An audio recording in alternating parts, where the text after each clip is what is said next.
കോൺഗ്രസിന്റെ പ്രതിനിധി ഇവിടെ വികസനത്തെ പറ്റി വലിയ തോതിൽ വാചാലനായതുകൊണ്ട് മാത്രം ഞാൻ പറയണ്ട എന്ന് വിചാരിച്ചതാണ്. ഈ ഹൈവേ നേരെ അങ്ങോട്ട് പോയി ആലപ്പുഴ ചെന്നാല് കളർകോട് മുതൽ കൊമ്മാടി വരെ ഒരു ബൈപ്പാസ് ഉണ്ടായിരുന്നു.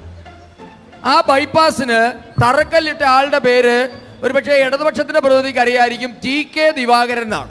പഴയ ബാബു ദിവാകരന്റെ അച്ഛൻ. സത്യമാണോ ഈ പറയുന്നത്? കേരളത്തിൽ നിന്നും 8 കേന്ദ്രമന്ത്രിമാരുണ്ടായിരുന്നു. പേര് ഞാൻ പറയാം: ശശി തരൂര്, കൊടിക്കുന്നിൽ സുരേഷ്, AK ആന്റണി, വയലാർ രവി, KV തോമസ്, മുല്ലപ്പള്ളി രാമചന്ദ്രൻ, അഹമ്മദ്, വേണുഗോപാൽ. 8 കേന്ദ്രമന്ത്രിമാർ. ഇടതുപക്ഷത്തിന്റെ പിന്തുണയോടുകൂടി കേന്ദ്രം കോൺഗ്രസ് ഭരിച്ച ഒരു കാലഘട്ടം മറന്നു പോകരുത്.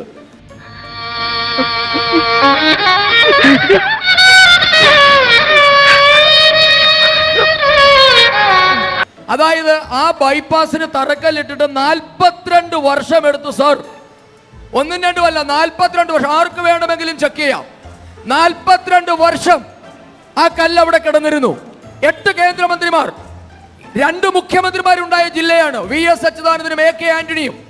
ഞാൻ ഈ പറഞ്ഞ 8 കേന്ദ്രമന്ത്രിമാരിൽ 4 പേർ ആലപ്പുഴ ജില്ലയിൽ നിന്നാണ്. വയലാർ രവി അന്നത്തെ കേന്ദ്ര പ്രവാസികാര്യ മന്ത്രി, AK ആന്റണി അന്നത്തെ പ്രതിരോധ മന്ത്രി, KC വേണുഗോപാൽ അന്നത്തെ ടൂറിസം വ്യോമയാന മന്ത്രി, കൊടിക്കുന്നിൽ സുരേഷ് അന്നത്തെ തൊഴിൽ വകുപ്പ് സഹമന്ത്രി. ഒരു കല്ലെടുത്ത് വെക്കാൻ സാധിച്ചിട്ടില്ല സർ. അതല്ല ഉദ്ദേശം, ഞാൻ മാറി. 2014 നരേന്ദ്രമോദി വന്നപ്പോഴാണ് ബൈപ്പാസ് തുറന്നു കൊടുത്തത്. കൂടുതൽ പറയരുത്. കൊല്ലം ബൈപ്പാസ് കേരളത്തിലെ ഗവൺമെന്റിന്റെ ഇച്ഛാശക്തി കൊണ്ട് അത് പൂർത്തിയായി. അതെ, കറക്റ്റ്. കേരളത്തിലെ ഗവൺമെന്റിന്റെ ഇച്ഛാശക്തി കൊണ്ട്, അല്ല പിന്നെ എങ്ങനെയാ? ഇച്ഛാശക്തിയുള്ള ഒരു ഗവൺമെന്റ് സ്റ്റേറ്റ് ഭരിച്ചോണ്ടാ. നരേന്ദ്രമോദി പലതവണ വന്ന് പറഞ്ഞിട്ടുണ്ട്. നരേന്ദ്രമോദി, നിതിൻ ഗഡ്കരി ഇത്തരം വികസനമായി നടക്കുന്ന ഒരു സ്റ്റേറ്റ് ഇന്ത്യയിൽ വേറെ ഉണ്ടോ? ഭയങ്കരം തന്നെ. അപ്പൊ തന്നെ PWD നമ്മളെ വിളിച്ചിട്ട് ഒരു അവാർഡ് തന്നു. കൊല്ലം ബൈപ്പാസ് 41 വർഷമാണ് രണ്ടാം ഒരു കല്ലെടുത്ത് വെക്കാൻ കാത്തുകിടന്നത്. കൊല്ലം ബൈപ്പാസ് അതവിടെ നിൽക്കട്ടെ ചേട്ടാ, പറയാം. ഇപ്പൊ ഇടതുപക്ഷത്തിന്റെ പ്രതിനിധി പറഞ്ഞു, നിതിൻ ഗഡ്കരി പറഞ്ഞു നിങ്ങൾ വന്നതിന് ശേഷം തടസ്സം മാറി. Absolutely correct. കാരണം എന്താ അറിയോ?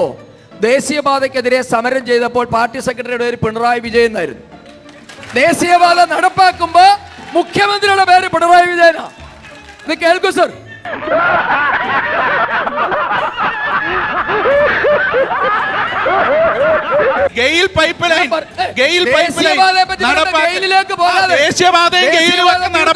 പിണറായി വിജയൻ കേരളത്തിന്റെ മുഖ്യമന്ത്രി ആയതുകൊണ്ടാ. തർക്കം എന്താ കരുതി? ശരി, ഇച്ഛാശക്തി. ഇതിന്റെ ഫണ്ട് എവിടുന്നാ കൊടുത്തേ? കിഫ്ബി വഴിയല്ലേ കൊടുത്തേ? നിങ്ങൾ ആക്ഷേപിക്കുന്ന കിഫ്ബി വഴിയല്ലേ ഞങ്ങൾ 5200 കോടി കൊടുത്തേ? സ്ഥലം ഏറ്റെടുത്ത് കൊടുത്തത് ഇവിടെ ദീപ് സൂചിപ്പിച്ചല്ലോ, ഗവൺമെന്റിന്റെ ഇച്ഛാശക്തി കൊണ്ടല്ലേ. പഞ്ചായത്തിലെ ഓരോ വീട് ഞാൻ അടിച്ചു പെറുക്കി.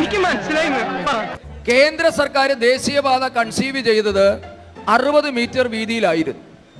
കേരളത്തിന് 60 മീറ്റർ വേണ്ട എന്ന് പറഞ്ഞ് VS അച്യുതാനന്ദൻ അയച്ച കത്ത് കേന്ദ്ര ഗവൺമെന്റ് കൈവശമുണ്ട്.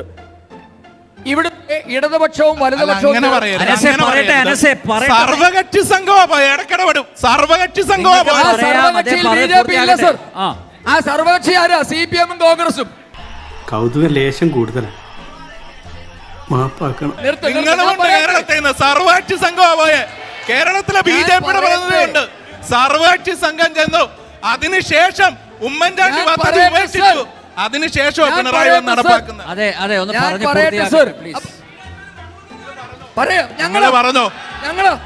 ഞങ്ങളാണ് സർ അഭിമാനത്തോടെ ഏറ്റെടുക്കുന്നത് സർ. ഞങ്ങൾ തന്നെയാണെന്ന് കേൾക്കട്ടെ സർ. അല്ല, നിങ്ങളെ പോലെ നടത്തിയ സമരത്തെ തള്ളിപ്പറയേണ്ട ഗതികേട് ഞങ്ങൾക്ക് ഉണ്ടായിട്ടില്ല. ഇന്നേ വരെ ഞങ്ങൾ ഏറ്റെടുക്കുന്നു. നിർത്തിയങ്ങ് അവമാനിക്കുവാണെന്ന്. നിതിൻ ഗഡ്കരി കേന്ദ്ര ഉപരിതല ഗതാഗത മന്ത്രിയായിരുന്ന സമയത്ത് അന്ന് G സുധാകരനാണ് പൊതുമരാമത്ത് മന്ത്രി. ഇന്ന് നിങ്ങൾക്ക് വേണ്ടാത്ത സുധാകരൻ, കുലംകുത്തി സുധാകരൻ, വർഗവഞ്ചകൻ സുധാകരൻ. ഓക്കെ, അദ്ദേഹമാണ് അന്നത്തെ പൊതുമരാമത്ത് മന്ത്രി. വർഗവഞ്ചന കാണിക്കുന്നവരെ പിന്നെ ചക്രമുത്തേന്ന് വിളിക്കാൻ പറ്റുമോ? വർഗവഞ്ചന കാണിക്കുന്നവർ വർഗവഞ്ചന എന്ന് വിളിക്കും. അത് നിങ്ങളുടെ കാര്യം, നിങ്ങളുടെ കുടുംബക്കാര്യം. ഞാനൊന്നും പറഞ്ഞില്ല. G സുധാകരനും പിണറായി വിജയനും ചേർന്ന് നിതിൻ ഗഡ്കരിയെ കാണാൻ പോയപ്പോൾ അങ്ങ് പറഞ്ഞ കാര്യം കൃത്യമാണ്. കേന്ദ്ര സർക്കാരിന് 25% തുക തരാമെന്ന് പിണറായി വിജയൻ സമ്മതിച്ചതാണ്. ഞങ്ങൾ സമ്മതിക്കുന്നു. ആദ്യഘട്ടത്തിൽ കേരളം കൊടുത്തിട്ടുമുണ്ട്, സമ്മതിക്കുന്നു. നിങ്ങൾ ചോദിച്ചോണ്ടാ അങ്ങനെ ഇടപെടാതിരിക്കുക പ്ലീസ്. നിങ്ങൾ ഇങ്ങനെ അദ്ദേഹം ഒന്ന് പറഞ്ഞ് പൂർത്തിയാക്കട്ടെ. ഒരു പ്രതിപക്ഷ മര്യാദ കാണിക്കേ. നിങ്ങൾ പറയുന്നതിനകത്ത് ഇടപെടാനല്ല നിങ്ങൾക്ക് ഏകപക്ഷീയമായി. എന്നാ പിന്നെ നിങ്ങൾ ബി ജെ പിയുടെ എല്ലാവരും സംസാരിക്കുന്നുണ്ടല്ലോ. ബി ജെ പിയുടെ യോഗം നടത്തിയാൽ മതിയായിരുന്നല്ലോ.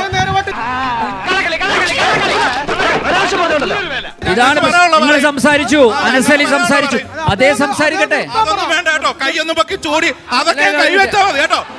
നിന്റെ കൈവച്ചാ മതി കേട്ടോ. ഞങ്ങൾ ഇവിടെ തന്നെ വരാനറിയാക്കി പറയും, മൈക്കെടുക്കും പറയും കേട്ടോ. അതൊന്നും വേണ്ട.